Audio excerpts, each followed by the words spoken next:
to Complete Chiropractic Healthcare on the website of Dr. Greg Arnold, www.pitchingdoc.com. Today we're going to be discussing my March 17th, 2016 newsletter called Stop Focusing on the Throwing Arm. And if you go right below the date, there's a hyperlink that will pull up a PDF, which is sometimes easier to read.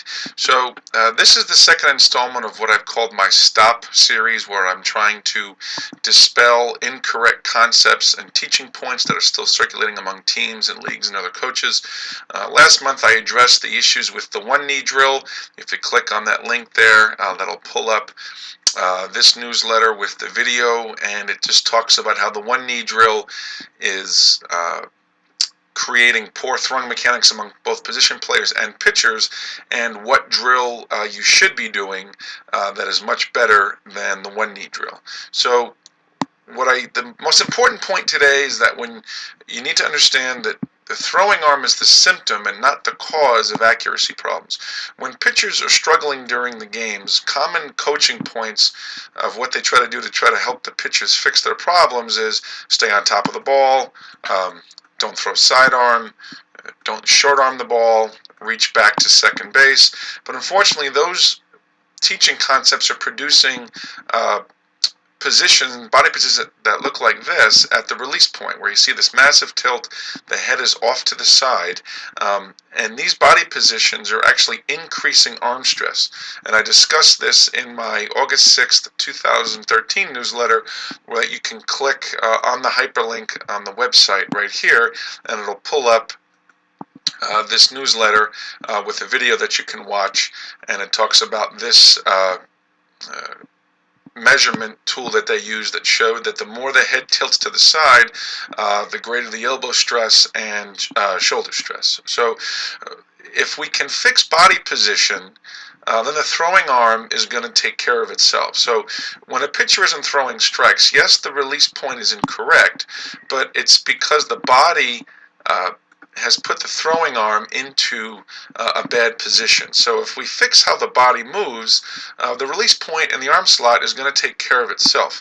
So the way that I try to explain this is to look at other rotational movements in sports, like hitting a golf ball, hitting a baseball, hitting a hockey puck, or even a tennis ball. And when we look at the moment of rotation, when the shoulders are turning to the contact point, the one thing that's universal across all of these movements is that the head stays stationary. It doesn't move because the shoulders are rotating and not tilting. So if we look at a comparison here of two pitchers, or if we look at the pitcher on the right, so I've got two pitchers side to side.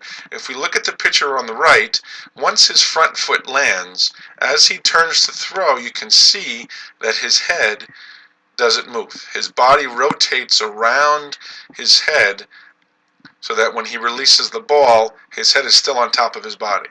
If we look at the pitcher on the right, which is a young player, and this is a common thing, we see where his head is over the number 3 with the line, but as soon as he starts to throw, you see everything go to the left. So he has a big tilt, he has all of this head displacement, and coincidentally, this throw went about 3 feet over my head with this young pitcher. So what we want to really try to aim to do is, as the pitcher turns to throw the ball to the release point, the head is staying in the same spot. And if we can maintain proper head position, we can do a lot towards correcting body position as well. So a simple teaching point from the National Pitching Association is keep your eyes level at release point. And here is a set of 4 pitchers that I've put side by side. We have Justin Verlander, Roy Halladay, Greg Maddux, and Nolan Ryan. And we have 4 different pitchers with pretty much 4 different release points, but the one thing that they all have in common is that they all have their eyes level at the release point. So this is a very simple place to start if you're having kids where you really see that their posture is out of position. Again, if you see kids that are throwing like this, one simple thing to do is to start to talk about the movements of hitting a golf ball, baseball, hockey puck, and tennis ball, that at the moment of rotation the head is stationary, keep the eyes level, and that should be a starting point to try to find the correct arm slot and fix the release point. So I hope you found this valuable. If you have any questions, you can email me, pitchingdoc@msn.com, or visit my website, www.pitchingdoc.com. Thank you.